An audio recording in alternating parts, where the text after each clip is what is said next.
Wub. God, I love that song. I do love that song. Well, thank you, everybody, for tuning in. My name is Andy Belford, a.k.a. Zwill, and I'm part of the player relations team here at Riot Games. Joining us today, I've got a very special guest co-host, Jeff Lynn, a.k.a. Riot Light. Want to say hi, Jeff? Hey, everybody. All right, you guys probably know Jeff. You've probably seen a lot of the things that he's written on the boards and on Reddit and Ask FM. But we have him here in the studio today, and we're going to be talking a little bit about the upcoming Champ Select update, which is super exciting. And joining Jeff and I today, actually, we've got a couple of subject matter experts. Really exciting. We have Eric Kenna and Cam Fung, a.k.a. Riot Socrates, and Boo Earns. Is that respective? Which one of you guys is Socrates? I'm Socrates. Okay, so that's Kenna, by the way. Yep. Kenna is Socrates, and you are Boo Earns. I feel like I have to say it like Boo Earns. I was saying Boo Earns. You say Boo Earns? Yeah. Okay. I'm assuming from that you're actually a big Simpsons fan. Correct. Okay. Classic Simpsons, of course. Classic Simpsons, of course. Like the first, what are we talking about? Like the first 6 seasons? Yeah. That sounds about right? Yeah, it sounds about right. Okay. Well, I guess before we actually get into the meat of the conversation, let's get to know a little bit about you. So we already know that Cam's a bit of a Simpsons fan. Tell us a little bit more about you, man. Like where, how'd you get here to Riot? So my schooling was more industrial design, so the design of physical products. But since I've graduated, I've been working in software and always loved games, and eventually made the jump over to games and haven't looked back. And it's kind of the same set of problems, just different medium. And so when you're talking about physical products, like what kind of physical products was your education around? So I've worked on housewares, like picture frames, croquet sets, chessmen, plastic garbage cans, like weird stuff for your home. And then today I learned. Yeah. Today, Wow. Yeah, today you learned. I worked at a company that made home theater screens. Wow. You mean the company, like the first one? Well, they've won an Emmy Award for it. They did some of the first green screen stuff, and retro reflective screens for when back when they would project scenery in the background for backdrops. And yeah, they did some pretty cool stuff. That's neat. It's you never think about the actual design behind things like, garbage cans. And so but there is actually some guy sitting at a desk, on Photoshop or AutoCAD or whatever, designing the garbage can and how that. My intro to industrial design course was 80% chairs. It's you sit in a chair, right? But when you look back at the history of it, there's so much variation in the form of a chair and the style that you can add to it, even though it's just a thing that holds your body. Wow. That's awesome. So Kenna, how about you, man? How did you get here? I see you're actually wearing a Haunted Mansion shirt. Yeah. No, I just wear these shirts. I didn't actually work at Disney. Oh, okay. Yeah, I got a degree in philosophy from Berkeley, and I remember the day I graduated, it just hit me. I was like, oh, I actually have to go do something productive now, huh? So I went to work in pharmaceuticals. I did that for 3 or 4 years. And I just realized manufacturing is super boring and soul destroying. But I'd always played games competitively. So I played WoW. I was pretty high on the ladder. Played the hell out of CS. All those games. And so I was kind of looking for opportunities to get into the games industry. And I got one at a social game startup. And so I did that for 6 or 7 years. And then I found out that Riot was in LA, and I saw Tom Cadwell, who's a VP of design here, give a talk, and I was like, I just gotta sit down with him and see if there's any openings. And a few weeks later, I was working at Riot. So, and I've been here for 3 years now. Okay, right on. So you said you played a lot of Counter-Strike and stuff like that. What other kind of games have been really formative for you? Dude, I played everything. If I had a free moment, I was playing games. So when you when you type /played into WoW, and you just have to kind of reevaluate. I had that on multiple characters, right? I played a bunch of MMOs. like, I played Final Fantasy. Like every major MMO up through WoW, I played a significant amount of time. Like Ultima Online, hundreds and hundreds, if not thousands of hours. What shard?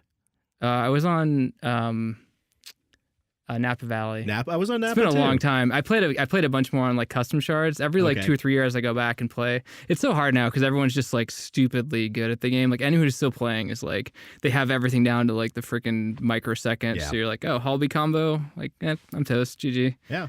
So Cam, how about you? Like game wise, like what's your thing? Oh man, for me, RTSs were big. Unlike a lot of people at Riot, it's like people really like Blizzard stuff. I was more Westwood, loved like Command and Conquer, Red Alert, that kind of. Yes, but did you play Earth and Beyond?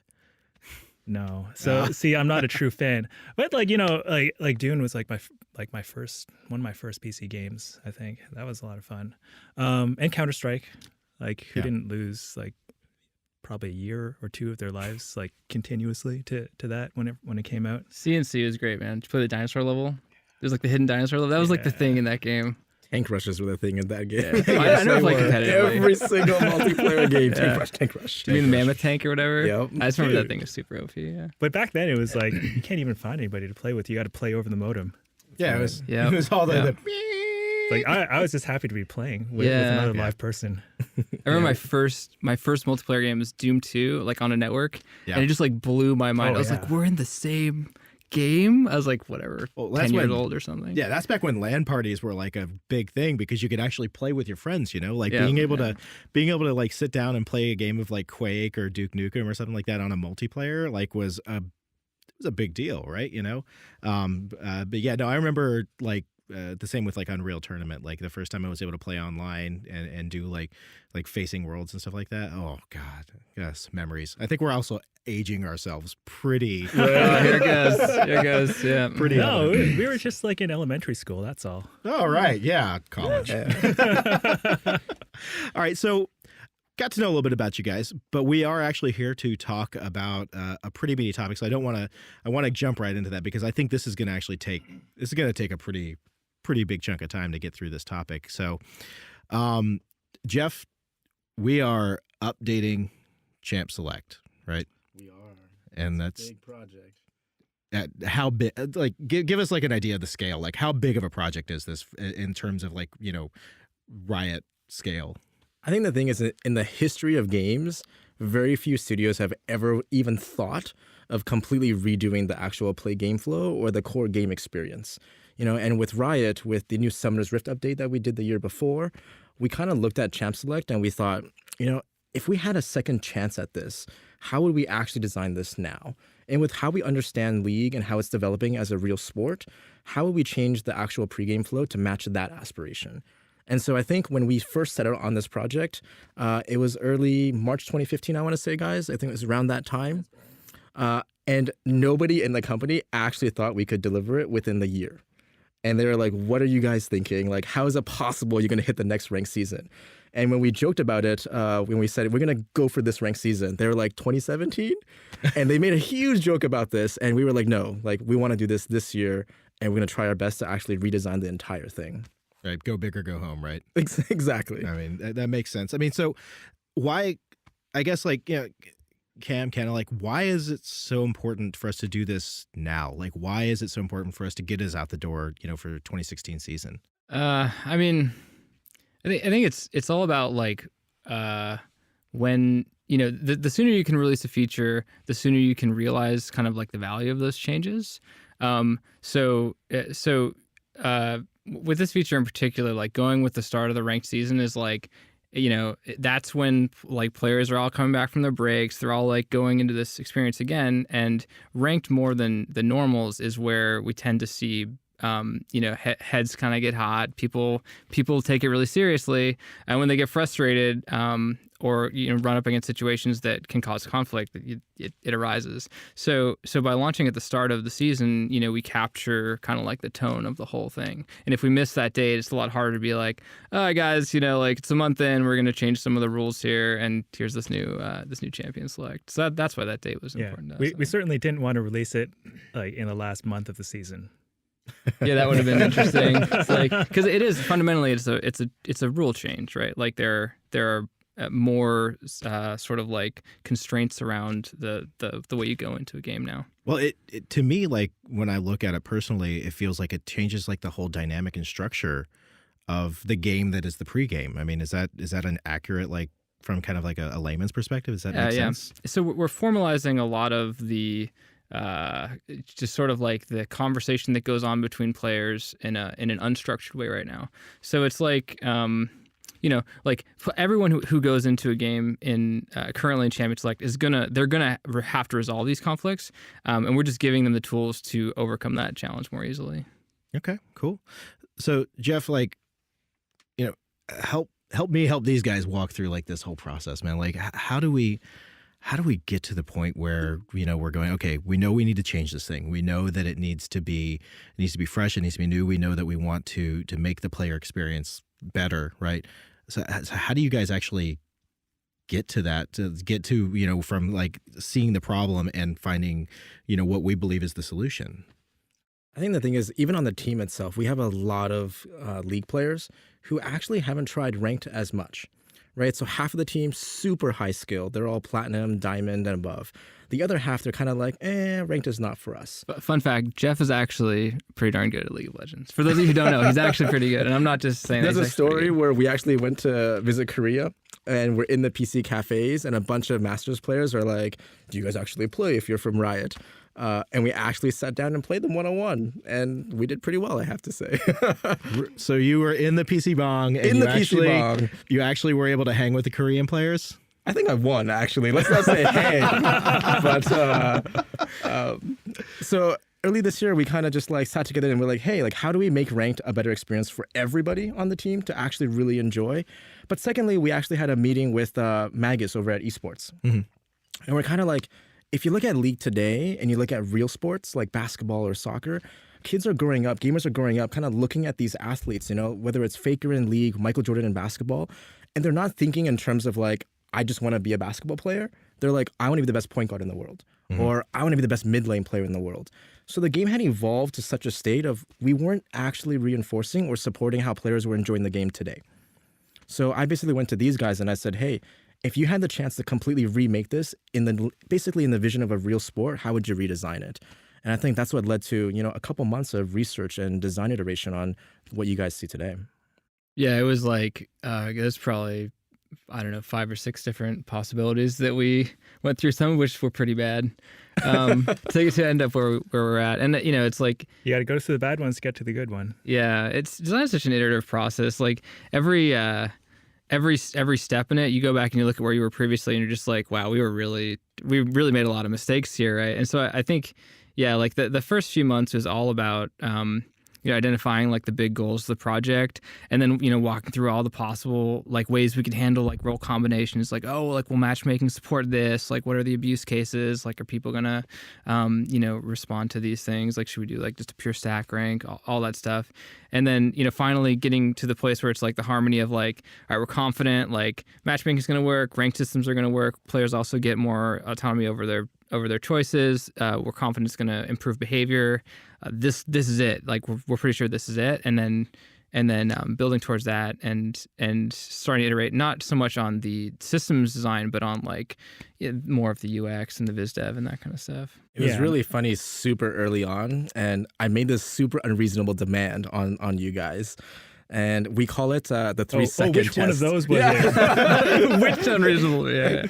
Because these guys, they do lab tests almost every single week. They bring new players into the game, try the new Champ Select prototype that we had, and we actually see how much they understood what was going on.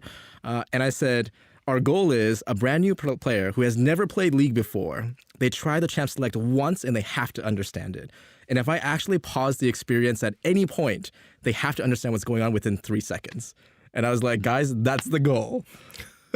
Yeah, it's one of those things where we're like, do we? Nope. it's still that's this one, but like you keep running through it, and eventually you get to the and point you smooth where out the edges, and you find the worst offenders, and you make them better. And yeah. That, for a game with I know we don't use this term very much, but with like the burden of knowledge that League of Legends carries with it, like for new players, like I can see how that's a priority, but good God, trying to get to that point, like I mean, when you think about it, like if you remember back to your first ranked game and you go and it's like, how does anybody know that you're supposed to ban anything and what the pick order is? Like, it is. It's a super daunting experience. It's like the first time you're in there, you're just like, you've got this kind of cavalcade of chat where people are just like mid or feet or whatever, Right. and you're just like, I'm a new player. I have no idea what's going in. I'm going to press this button and this character because I like the way they look, right? I mean, and that's like, how do you make the design like so intrinsic that they can get past that? So when you bring new players into the game that have never played before and they were trying the initial lab test, all of us were sitting behind these two-way windows and mirrors, and the players were like, wait, why does that person keep saying they need a jungle? What's a jungle, guys? Right? And they've never played League before. Right. So I think some of the design that they've come up with really kind of smooths that over. So even a new player, you read that stuff before you get to that time pressured environment. Cool. Right. So when you get there, it's much easier to make that choice. It's interesting too, because like I think early on, we took this approach of like, hey, let's like add a bunch of this information that like players just kind of like know, like later users, and see if we can like fit it into the UI.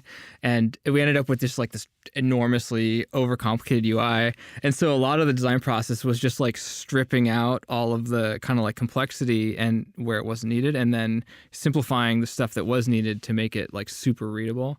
And I think that comes through a lot. I mean, like that was kind of deliberate on our side. Like we put in as much as we tried to put the kitchen sink in there, really. And then it's like, how do you simplify back to the really essential parts? Like, what do people really notice? What do people really value? And like, how do you find like those nuggets that really amplify the experience? Well, we were talking to Jeff a couple weeks ago about this kind of in preparation for the podcast. And like you brought up, like during that conversation, there was this kind of great moment of clarity where you guys really had to ask those hard questions. Like what were those, like some of those questions that you asked that you really just honed in on for the final product? What do you mean after the I mean, Andy's asking you guys about the great design pivot. I was like, which time are you talking about? Yeah. There seems to be a lot of that which time going on. So far, we know that Jeff is a cruel taskmaster. Of course. I think it's more like it's the nature of the beast, especially in a complex system like this. Like even now, we don't really have answers to like how are people going to react to the incentives that we give them and like the new experience that they have. Like it's going to feed back on itself. And it's just we're always going to find new stuff. So let me set a quick context for everybody about what happened here. So we're about a month before going to PBE, and we had agreed on that date for PBE. And we had just done a round of playtesting with a bunch of professional players. Korean players flew in from Korea to try it out. And a bunch of kind of the leaders around Riot also tried it out just to see what it was like. And the feedback was actually great. Everybody was like, the visuals look awesome. Everything makes sense. As it was a little too fast in the timing at that point. But all the designers, we were watching this and we actually all met afterwards and we were like, it's not good enough. And so we actually all disappeared in a room and we started whiteboarding. Like, what were the current issues with it? Why didn't it feel like it was 110%? And why was it 95% only today? And so a month before this, we go back to the engineering team and it was the best conversation. But like, you guys can talk about some of what happened after this. Yeah, I mean, those guys are just amazing. Like they've been like slogging it out, like just taking like 2 or 3x what would be like a normal healthy load, and they're just doing it with like smiles on their face. And then we come to them with these pivots. We had good reasons for it. They were just like, cool, let's do it. Like let's if this is going to make the end product a lot better for players, like it's definitely worth doing. There is one of them in particular. I don't know what his summoner name is. What is it, Bahamut? Yeah. Okay, yeah. His summoner's Bahamut. He was like, we asked him because we had like a team retro. We're all like, we've all been like putting in a ton of hours. Everyone okay? And him in particular, how do you feel about this? And he was just like, if any of you guys had the opportunity to like put in a few extra hours to like invest in this product to get it to that A+ rather than A. All of you guys would do it. It's just that he stepped up to the plate and really knocked it out of the park.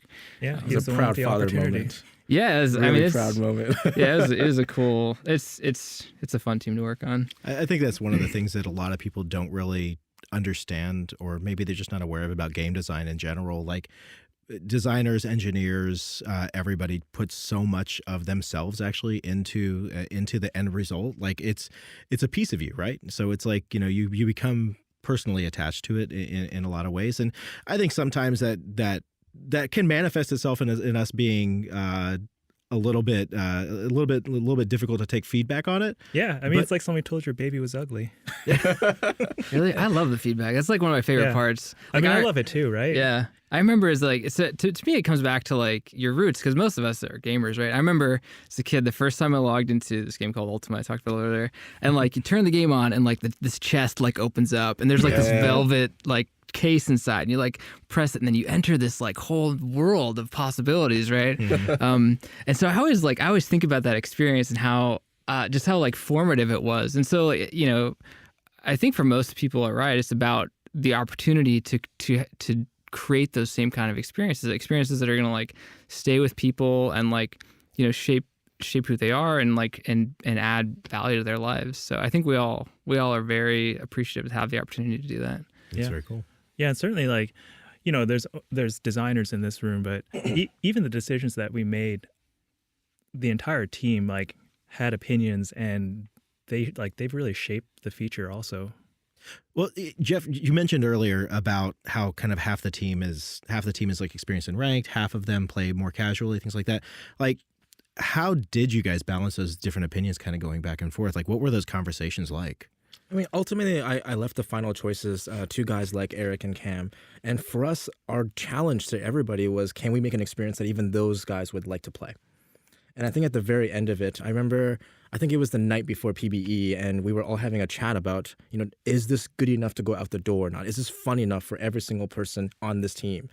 And like Eric said, we're all gamers. And so I said, looking back on this 10 years from now, whether we're all at Riot or we're somewhere else, is this something you guys would be proud shipping out the door? And I think when everybody around the table said, yes, it was, that's when I made the decision, hey, we're going to go out with this. And that was the point where, everybody would enjoy playing it. Everybody understood what was going on. The system was, very simple but clean now. And it was just, a great moment where I was really proud of what they had accomplished. We had kind of like a version of this in game already, right? Like, or at least I think a lot of people like assumed we were just going to take Ranked Team Builder and just like port it over and say, hey, this is the new. No way. No way. No way. Well, I mean, we're all laughing. Like, what were some of the reasons why we didn't do that? Like, what were like? Did we notice like some particular pain points with Ranked Team with the current like the current Team Builder? I say current, I think but we were fundamentally solving a different problem with the. And I mean, Jeff can speak to this. Jeff was the. So with the first Team Builder, we actually did have the goal of replacing all the queues one day. Mm-hmm. And we set out to do that, but it became super obvious early on with the first edition that we had given way too much control to the actual captains on the teams, and they didn't need to actually specify exactly the kind of team comp that they wanted to play. And I think it was an epiphany for everybody when it's not about the positions, because in the game design of this game, we have 4 sources of income, where you have 3 lanes, you have jungle. And so it's not about, can we figure out where people should go? It's about who you play in those positions. And once we kind of turned a leaf on that kind of philosophy, we thought, okay, now we know how we want to design this. We know how the game's evolving and how players are enjoying the game. So I went to the team and I said, but now I want to create an experience where it feels like a game even outside the game. So as soon as you hit play, it has to feel like you're immersed, right? We want to tell a story in Champion Select, and what does that experience look like? And I think that's why we really pushed the team to kind of come up with new visuals, new animations to kind of tell a story as you go towards Summoner's Rift. And it's not just kind of like a UI that you have to go through to play the game. Yeah, Okay. I think that was pretty central to our design philosophy. Like, what's Aaron's summoner? Sanjuro? Yeah, Sanjuro. Yeah, Sanjuro. He was pretty. He was our lead on the initiative on the UX side, and he was pretty instrumental in like helping us define what's the narrative across this whole experience, and like what do we want players to feel at different times, and like what is the level of excitement as you like get closer and closer to getting into the game. And what, like when we were talking early on, it's like each part of Champions Select, like what does it mean to the player? What are they trying to get out of it? What's their goal? But like also, what do we want them to feel? And like what does the ideal experience feel like? Like how do we get players closer to, like, you know, what does a pro player feel when they play with their team and they're talking about their team comp, and like how close can we get players to like how amazing that is? Yeah, like the needs are, the needs for pro players are different than, like if you go into a ranked solo game, you're probably just like, all right, who's OP? I'm just going to ban him. Whereas in pro games, like, all right, it's Faker, so no LeBlanc, no Rise, and no, I don't know what he played this season, but like basically you ban out specific players, right? So making sure everyone's needs are met. But speaking to the story arc stuff, yeah, totally. I think a lot of the foundational work we did too, and like made it easier down the road. We're like working with the sound guys, and they're like, "What's happening here?" And it's like, well, it's like an emotional ramp. You know what I mean? Like you start out, you're forming your team, and it's like soft, like ambient, and then you kind of like the storm. Yeah, and then you like kind of ramp into the experience. We talked about some crazy stuff originally, like every time someone locked in a different role, it played like a different music string. So like the top lane was like the drums, and like support was like the violin or whatever the fuck it was. There was the fire and ice prototype, if you remember that. The what? Which one of you guys came up with the whole fire and ice thing of like every time one team did something, it had a completely different soundtrack, and then when the other team did something, it That was bounced. definitely Cam. I don't actually know. No, I think it was probably one of the composers. Okay. I mean, it's a really crazy idea. I thought it was really interesting. It does sound like an audio designer's like wet dream. Being able, like, we want to dynamically shift the tone of the music all throughout. It's gonna be awesome. Yeah, bring it all the way back to your point though about the old team versus the new. Like, so when we launched the team build originally, we saw like all this awesome sort of like upside there, like all our behavioral metrics, like quantitative and qualitative looked at. We're like, wow, this is a significantly better experience. Like people not having arguments in Champion Select.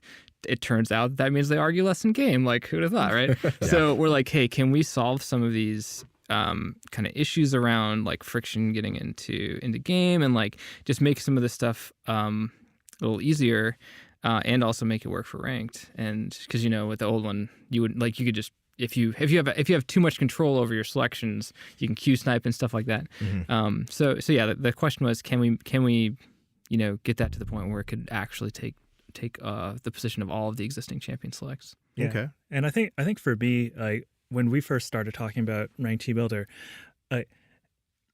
it's not Team Builder Classic. However, it is solving the same class of problems. It's like how do we help strangers who don't know each other get together, communicate, cooperate, especially in ranked, like when the stakes are high and we have like picks and bans and more coordination's needed. Like how do we help players like get on the same page, play like they're playing with 4 other friends. Cool. So at the risk of being controversial, I actually want to ask you a question from me as a player, right? Do we like run the risk with like the kind of, not necessarily like the ranked team builder, but with like the positioning, the like queuing and position, stuff like that? Do we run the risk of reinforcing a meta too much? Well, the thing is, like, the meta is enforced, right? Like, so what Jeff was saying, you look at like the resource sort of management of the game. Like, there are 3 lanes that you're definitely gonna have people there. There's a jungle where there's resources, so it's like, and a lot of the game, sort of like the actual gameplay design now is built around like you're gonna have a jungler, right? Like there are jungle specific items. And you're probably going to have someone who's going to have to go to one of those lanes. This is going to follow your jungler around. But there are obviously suboptimal decisions, or there is the meta, basically, right? So yeah, basically, we kind of looked at that. We looked at the fact that essentially every game, unless you're going in with a 5-man, is sort of enforcing the meta. Mm-hmm. And the ones that weren't are basically pretty toxic games anyway. And we're like, well, why don't we just give players what they want? Like the community was like, this is the way we're going to play the game. And we're like, okay, that's cool. Like, let's build around that. Right. What's really funny is when you actually talk about like diversity or creativity in the game, it's all about the champion picks, right? If you want to take a Heimerdinger jungle, if you want to take a Quinn top, you can do that in the champion select today. What we didn't want was there's really no teams out there who is doing like 3 in the top lane, nobody in the mid lane, and then like 2 junglers, right? Like nobody is doing that. And if you look at games in Team Builder, the old Team Builder, something like 90 to 95% of games had people in each position, right? So we were like, players, even with full control, they were already playing the game this way, right? So we really just wanted to build a toolbox where players were already enjoying the game in this manner. So reinforcing player behavior that's already there. It seems like a solid choice, right? It's kind of, I think it's actually kind of like acknowledging that the meta is good for the game, right? Like the fact that that you can say like who's the best ADC in the world, and that's different than just like well, who's the best player in the world, right? Like who's the best mid versus whatever. It adds the same kind of depth to the game that like sports have, and I think we with the actual sort of game design, we acknowledge that by creating items that are specific to teams and compositions that like work play together and that kind of stuff. And so this is kind of like the next step in that formalization, just outside of the game itself. Very cool. So there's been kind of a hot topic. Actually, I want to say one more thing. Oh, go for it. You can totally still do crazy stuff. Can I curse, by the way? You can say crazy shit. Okay. Yeah, you can totally still do crazy shit with your 5 friends, which is awesome and great, right? Yeah. What's not great is going into a ranked game and being like, we're double sporting, boys. You're like, dude, this is my master promos. What? Like, right. So it's about finding the sort of like right place for those things. Yeah, I think that was never a great experience. And now we're going to give you an opportunity to do that with your friends, which, you know, you can have all the fun you want as long as you guys are all on the same page. So there's been a topic that's really emerged from the community recently, and it's been talking about dynamic queue, right? Players are, I think a lot of people are just kind of like confused. People maybe they don't understand how it works. But it's a radical change from what we have now. It's like, you know, there's solo queue where you can maybe play with one other person. But that's been a completely separate environment from, you know, the 5-man queuing thing, right? And there's been a lot of really interesting points brought up around it. Things about like kind of like the purity of like, you know, individual skill, things like that. Like, how did we? I'm assuming that we asked these questions early on in the design process. We didn't ask any questions. We just So I think it's really cool to see the community's reaction to this, because it was really similar to our team's reaction, right? We're like, hey, have we ever thought about like opening it up, and like would competitive legitimacy still like be just as good? And some people were like, no, it's crazy. And some people were like, yeah, I think it would. Like, there's some other games that have done that. Like, let's dig into it a little bit. Yeah. Well, so the interesting thing is actually, if you've been around long enough, it used to be like this. It used to be just a dynamic queue. It's just ranked. Sure, yeah. How long ago was that? Was it like during beta or Season 1, I think? Season 1 or season 2. Okay. So it's going to be, it'll be fresh in the memory of like, well, maybe not fresh, but it'll be in the memory of some of our, I'd say like older, more experienced players. But for new players, it seems very scary, right? Like, yeah. I mean, yeah, and honestly, League is in a very recognizing that. Yeah, I mean, and League's in a really, I'd say a very different place in season, you know, six next, yeah. Season 6 coming up than it was in season 1. Like, how do we address that concern though? I think the actual team at Riot's also in a very different place. So back in season 1, there were a lot of issues with how it was implemented, but we didn't quite know the solutions back then or how we would implement them. And to Eric's point, we are actually very aware of all the different concerns. In fact, Raiden, one of the artists on the team, as soon as we suggested this idea, he came over and he's like, I hate this. He's like, I hate you. I hate this. Like, I don't want to play this. So we actually had a document of kind of, I think it was up to 32 different concerns that we had about how this would potentially be a negative. And so we just started knocking these items down like one by one. So the main one that some players talk about is like competitive integrity. Mm-hmm. And actually, Eric is the designer of tier restrictions. And I mean, we can talk a little bit about how that could help the competitive integrity of the queue. Mm-hmm. Yeah. So, I mean, so really what it comes down to is like, if you look at players in normal, right, where they have like a 5-man rating, if you look at players in ranked, the vast majority of them have very similar ratings, right? It's not like, oh yeah, like when I go and play with my friends in normal, I suddenly turn into like bronze 5, right? There's behavioral differences because like you're experimenting more and stuff like that. But in general, like your skill set moves around with you, and like your ability to carry games in environments with similar players, it tends to be pretty similar, right? So like we know that from a competitive integrity standpoint, we're not going to just be like totally opening the floodgates and introducing, like, you're not going to have a bronze guy in your game who's just like, yeah, my like diamond friends just happen to like be able to play with me in such a way that they got me up to diamond, unless there's, you know, really obvious abuse going on. And we actually have an amazing team of dudes who just, like, literally what they do is they go through the games, they look for people abusing the system, and they remove them from the system pretty aggressively. So obvious abuse cases aside, like, we're confident that we're going to see the same level of competitive integrity as we saw beforehand, and we do have a new tool set that we can use to ensure that we're still we're not allowing fringe cases, we're not allowing players who are playing legitimately to like invite their friends who are way outside of their skill range to like pull them up and things like that. And we're going to be keeping a super close eye on this. Like, ranked it's the heart and soul of the game, right? Like, it's a competitive game. If it's not working smoothly, like, we'll get in there and we'll make some adjustments. Do we, with this design change, like, do we actually are we saying that we want to encourage people to play with their friends, to play as a group?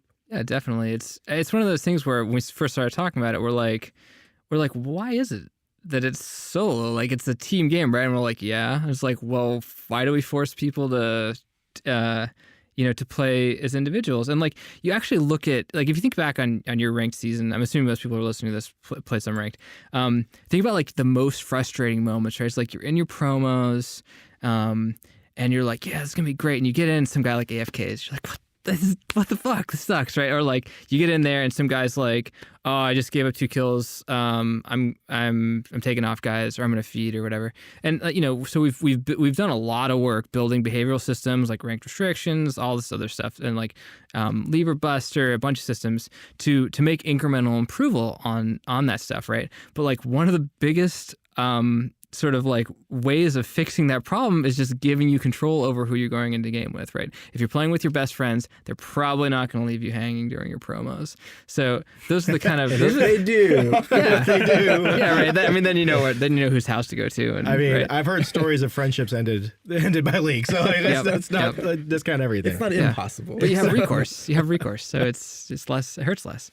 So that's what we see as the opportunity and the sort of risk, and that's how we're moving forward with it. And I think to Eric's point, like, some of the other things that we've heard and we're kind of really watching super closely is like, is the pre-made 4 situation more toxic than the rest, right? And is it a great experience when you're put in a group as a solo with pre-made 4s? And to be honest, like, nobody on the team has a perfect prediction of how this is going to shake out, right? We have entire teams around the clock that will be looking at the data, watching all the pre-made 4 experiences and seeing like, hey, is it more toxic? And talking to some of the teams internally, we're super happy to kind of share some of that data with you guys when we make our next decisions here.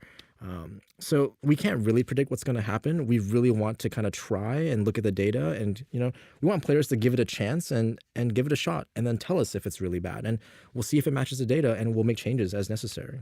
I think if I put my player hat on and I really honestly think about like what was like the kind of like the cause of like toxicity when you're like put in with 4 other people who were pre-made, right? It almost always for me comes down to like position, actually. Like, what role am I going to play? Totally, yeah. Because those four other people who are playing, like, those folks, they already know what they're playing because they've decided it within their group. But you're that X factor, right? So with the ability to actually kind of queue as a position, it seems like we're actually eliminating a large potential source of... That's exactly right, actually. If you look at a lot of the chat logs of pre-made 4 games, it was always a case of, hey, you have to play this role. Right. You have to play this position, right? Because everybody had already decided, and if you disagreed with that, they would try to gang up on you and try to convince you otherwise. So I think the design that these guys have come up with really solves one of the inherent problems with pre-made 4s, just like you say. It's really significant. Like, so Riot, we do a really good job about not being data driven, but it's one of those things where like we like looked at the delta and we're just like, that's a pretty big opportunity. Like, right, we obviously do, we ask players about it and stuff like that too, to say like, hey, is this a better experience? And we're really confident that this is going to be a significantly better experience. Okay. So before we get off this topic, if you all had one thing that you could say to like Jeff was talking about earlier, the guy who wants to be Faker, the girl who wants to be the Michael Jordan of League of Legends, like what would you say to them to inspire confidence moving into the next season? Do you mean about like about the dynamic about like queue? why is it going to be okay? That soloist. Why is it? Tell that soloist why is it going to be okay? I don't know. Like I could say something inspiring or something pragmatic. I'll go with pragmatic. Truly Socrates. Yeah, I would say like something like remember. Think about the worst thing Riot's ever done, and then think about what happened afterwards. So like think about like jungle changes, right? Oh man, it's too early. Yeah. Too early. So like I had after the jungle changes at the start of the season, there were a lot of heated discussions internally. That led to some really good changes eventually after like a month or two of conversations and sort of like passionate arguments. So, this is a big change, and change is scary, and we're going into it eyes wide open. And if it doesn't work out, like we're gonna get in there and we're gonna make it awesome. So I think my advice to them would be like, try it, let us know what you think, and give us genuine feedback. Yeah. We're building this thing with you guys. So yeah. This is for players. Yeah, and keep in mind that a lot of us are ranked players as well, and really engaged players of the game. Like, we don't want to deal with a bad ranked experience any more than you guys do, and we're going to work as hard as we can to make it a great experience for everybody. And like, the great people are always going to rise to the top. Like, if you work hard, do your homework, like on the game, not your school homework. That's obviously just going to distract you. Just be good to people. Oh yeah, just like good if you're good, like people are going to notice, and the system is going to reward you. I think that's a great point, actually. Like, if you look at real sports, like I don't know if you guys follow like college basketball. Like, everybody in the country knew that Anthony Davis was the best player on Kentucky's basketball team, and they have great players on that team. And so I think this really is the next evolution of League, where the best players will still shine, right? Even amongst their friends, even amongst their top teams. And like, I don't think we're going to lose that with this change. But we will see stronger teams come out of this system. We'll see better competition between teams in the system. So I really want to see players give it a shot. Yeah, I mean, I'm excited to see like organized groups of people really like up the level of competition. It's like that just pushes you to get better, right? Like, who doesn't want to unlock that next level of the game? Yeah, I mean, that's like you look at like ranked solo right now. You watch like streams or whatever versus like pro games, and it's a different game. It's significantly different. And so if we're able to make the top of the ranked experience like as good as that or close to as good as that, because pros are self-organizing around trying to get to the top. Like, I think that'll be a win. I think a good analogy that comes to mind for me is that I was having a conversation with one of my fellow Magic playing buddies lately the other day, and we were talking about different formats. And one of the things, like, I made the comment that, talking about the sealed format, which basically you get 6 packs and you build the best deck you can out of the sealed format. Sorry, I just bumped the mic. And I made the offhand remark that, it's based on luck. It's like, it's all luck of the draw and what you get in your packs. And they're like BS. And I'm like, what do you mean BS? And they're like, no, because why is it the same, like 10 guys are always in the top 10 at every single Pro Tour qualifier, at every single Grand Prix? Like, a lot of it is skill based. And then if you look at even the team events for it, like it's still those same 10 people who are always in the top 10. So I think what you said is like really poignant. Skill, if you are a high skilled player, like you're still going to be up there. You're still going to be rewarded. Like just look at the example of like chess versus poker. Like chess is a very deterministic game. It has lots of possibilities of things you can do. But poker is like a game that has a lot of variance from the cards that you get. And you still see really, really good poker players that consistently win money over the long term. Yeah. No, that is definitely very true. All right, so let's talk a little bit about the actual changes that we've made, because like we said earlier, like it is a drastic change from the previous Champ Select experience. to the point where I think Jeff, you brought it up earlier, where we're actually kind of democratizing that entire process. Like, I guess the first question I would have, maybe for one of you guys, is like, why was it important for us to actually take those steps to make it more of an actual team experience? Yeah, it really comes down to, we talked about this a little bit already, but basically, like, players are they're coming into a high stakes experience. They have to resolve a pretty complicated conflict with not a lot of transparency around each other's interests. And you have 30 seconds, go, right? It's like, what? Like, that's just, it's a bad experience, right? And so when we looked at all the stuff we could be working on, we were like, hey, this is a pretty big opportunity.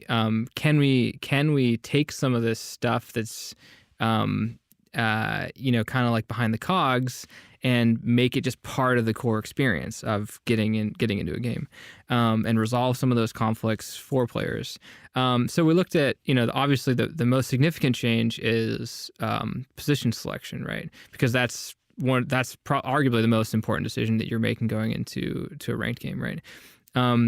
And then, from there, we looked at stuff like pick and ban, and how, with bans, how we were expressing that information. We've changed it so that the bans are more distributed across your team, right? This again is in line with sort of like our vision of making the exercise of forming a team a group-wide experience rather than just all of the burden is on one. So Cam, you should actually like tell players a story of like some of our testing on distributed bans and maybe even actually idea of we were doing suggested bans at one point as well. Yeah. So yeah, I like the big sigh. Oh, He's man. like, yeah. I can see that. I can see the heavy breathing ensues meme. Okay. Oh, sorry. I mean, like that was a really interesting like set of different things that we could have done, that we explored. I mean, what we ended up with was just distributing the bans across like 3 players of the team, but we also considered things like, what if we still had a captain and people could suggest like what bans like they might want them to do, or like what if we combined like both distributed bans and ban suggestions. So like you could tell your team like, hey, could you ban this for me? Like one of you 3 guys that's going to ban. And we actually did simulations with players on all these different combinations of how we could spread like ban power or not. And we learned a lot of really interesting things. Like, I mean, for example, if you give 3 people on your team ban powers, but they only get 1 ban each, and then somebody else asks them to do something, well, what are they going to do? Are they going to ban like something that they want to ban, or are they going to ban something that the other player wanted? And the outcome of that was like, oh, actually, this is a terrible idea, because like the system is going to like give you this tool that's like, hey, communicate with your team, like tell them like how they could help you out. But the guy's like, I only have 1 ban. Like I want to do the thing that's good for me. Cause like, I know like how I play and I know what I want to do. But the system is like putting this little formal like icon up there. It's like, hey, your teammate wants you to do this. And it just creates actually extra opportunity for conflict in Champion Select.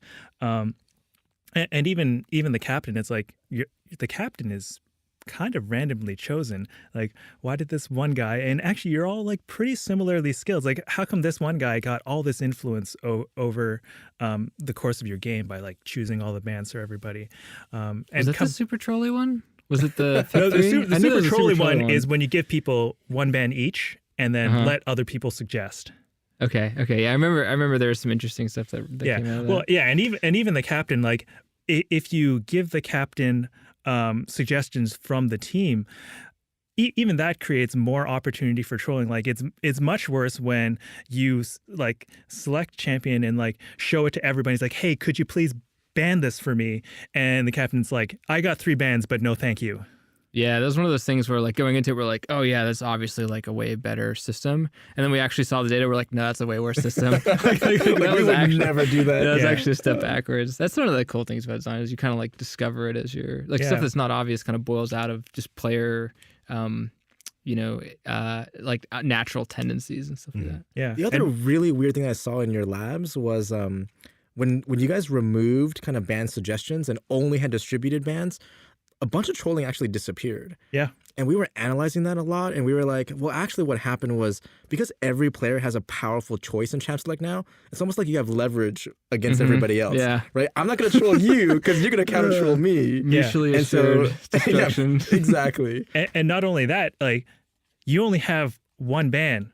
What are you going to use it for? Something that's good for you and the team, or are you going to use it to troll somebody? And so it was super interesting how that final design had like the lowest trolling and actually was the simplest design too. Yeah.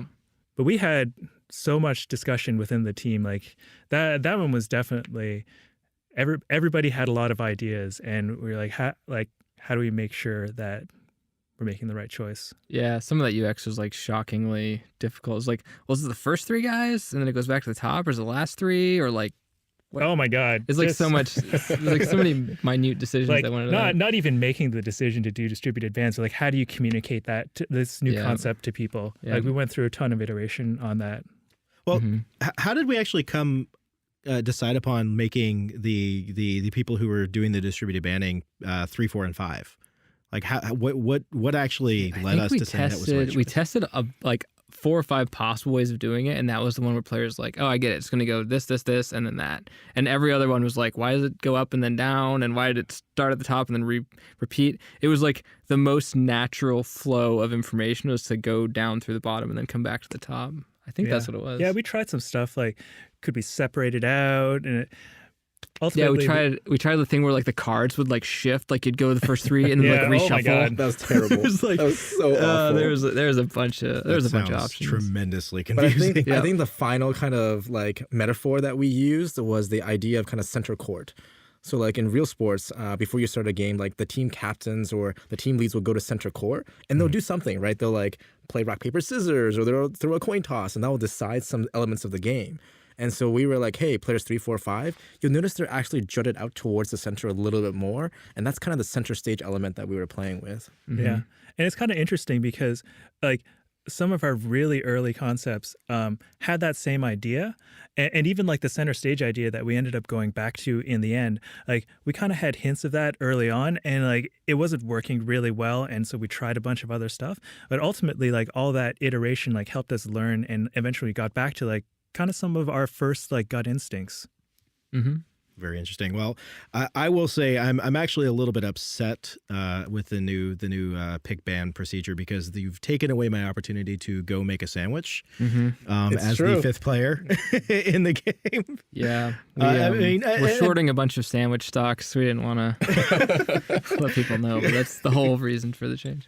Well, I mean, but actually, like it seems like it's actually a good change, though, right? Like getting more people involved in the whole process, right? I mean, we're hoping that it actually ends up with faster champion selects. I remember like when I first started going to ranked, I was just like, oh, you mean I gotta like wait for 5 minutes to get into one game? Like, this is crazy. Like, people take this really seriously. And I was like season 1 or whatever.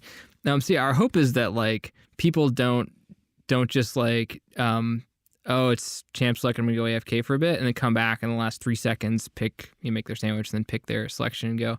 We hope that they're like engaged throughout the whole process, and that makes the process go a bit more quickly, and also results in sort of more conversation between the team about their strategy and that kind of stuff as well. But we'll see how it shakes out. It's funny because, one of the final pro player tests we did, all of us were sitting behind the room, and he actually was like, I can't go to the bathroom anymore. I have to actually sit here and talk to my team and figure out what we're doing. Yep. And all of us were like, okay, I think we did it. Yeah. There's like a subtle high five. Right.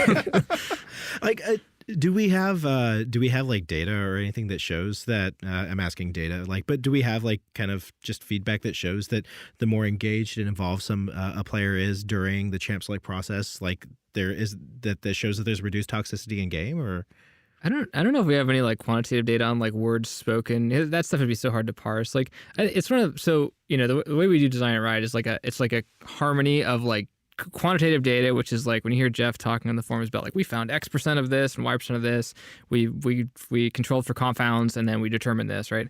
Then we have qualitative data, which is like we asked users about this stuff, and then we just have like, as gamers, this feels like, in my experience, this is how things went, right? So I think that's one of those decisions where we're like, before we ship the product, we're not going to have a lot of good data on like how this stuff is going to play out. But just like experientially, so far in all our testing, it's been like there's a lot more collaboration going on. And it makes sense just given the structure of the rules and how you can't go AFK and that kind of stuff.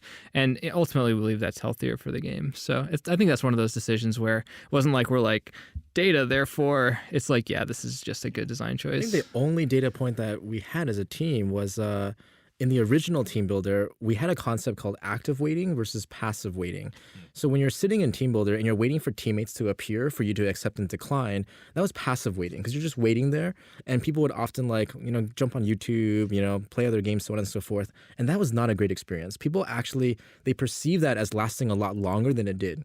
So even if they were waiting there for 5 minutes, in the surveys and stuff, they'd be like, I was there for 20 minutes. Yep. I totally sent Jeff this email. The day after, I was like, Jeff, this champ select takes forever, bro. And he's like, dude, you're only in champ select for like 10 minutes. I was like, dude, it felt like 30 minutes, man. Yeah. Exactly. Time stretches the longer you're waiting. Yeah. And I think the key with the new champion select is because every element is more engaging, we call that active waiting.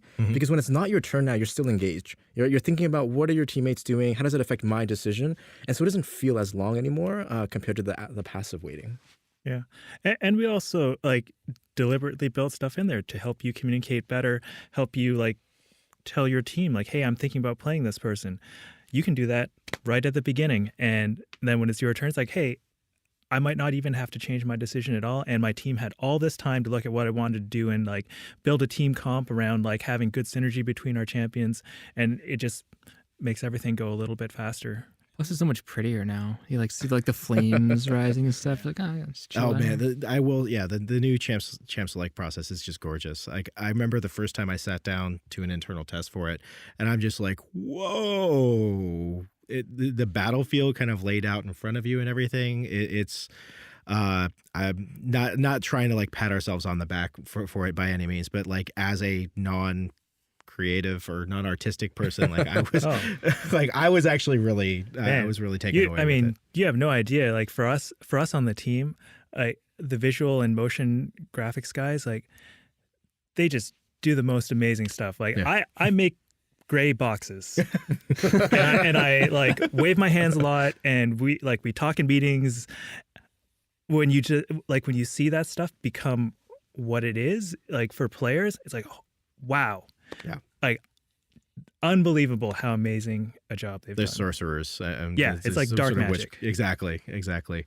All right. And I would be remiss if I didn't remind everybody, for the love of everything, don't forget to lock your selections in. Yes, please. Oh, yeah. Yep. That is I anticipate, and hopefully not after this podcast, but I anticipate that there will be a few people who are just maybe kicked back to game select or something like that. Yeah. And what's going on? And they might have forgotten to lock in the band select. I remember when we talked about this, and I didn't even think we should do it. You're like, no, we got to do it. The benefits of it are so strong. We know it's going to be a hard change for players, and we've done a lot of features within Champion Select and around Champion Select to kind of message that you need to lock your stuff. We know it's going to cause some pain for people, but just think about not having to wait for that rando guy letting the timer run down to 0 before he locks in Poppy. It's he knew that. He put that up there. Poppy's awesome now. I don't know what you're talking about. Yeah, Dude, I'm not saying Poppy's a bad The pick. new Poppy looks sick. I've been staring at the Poppy screen on PBE and our internal build. It looks awesome. Oh, so the we've got risk Poppy of on it the mind. aside, that ult OMG. Yeah, it looks super, super wicked. But yeah, now when that guy he puts up a champion 5 seconds in, just lock it in and we'll move on to the next guy. You don't We have to actually wait think the whole this time. one small change will be the biggest difference in Champ Select speed. Yeah. We think it'll be the biggest change in making it much faster than before. And just like these guys are saying, it actually is one of the things we're worried about for the new Champ Select. After the PBE, I saw that about 20% of players didn't understand yet that they had to lock in.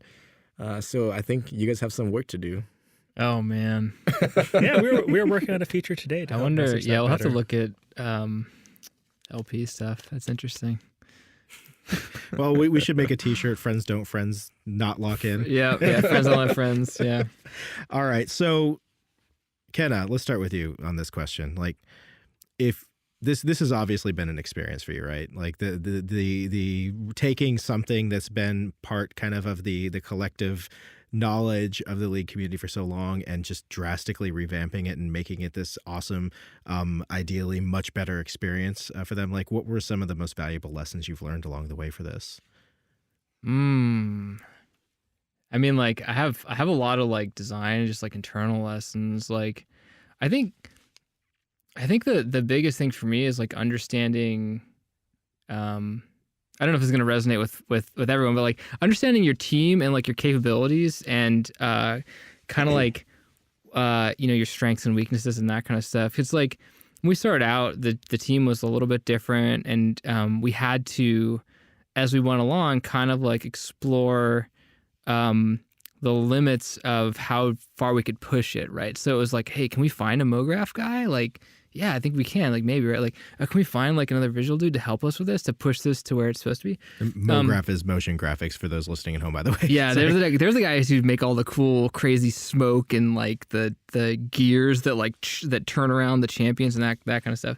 Because originally Thank it you, was Matt and Greg. Yeah, for all their work on this. Yeah, it was less. It was like a little less ambitious, but like I think the deeper we got into it, the more we realized that we were like really making a foundational change, and we needed to like give it the respect it needed. So like, I think for me the biggest things are around those kind of like skills. The other thing is like little changes can have big consequences. So like a little thing like letting people broadcast their champion select or their champion choice, right? Oh hey, it turns out that when now it's your pick and people can see who that champion was that you picked. If you're going to trade with another player down the road, like or further down the list, people can snipe that champion.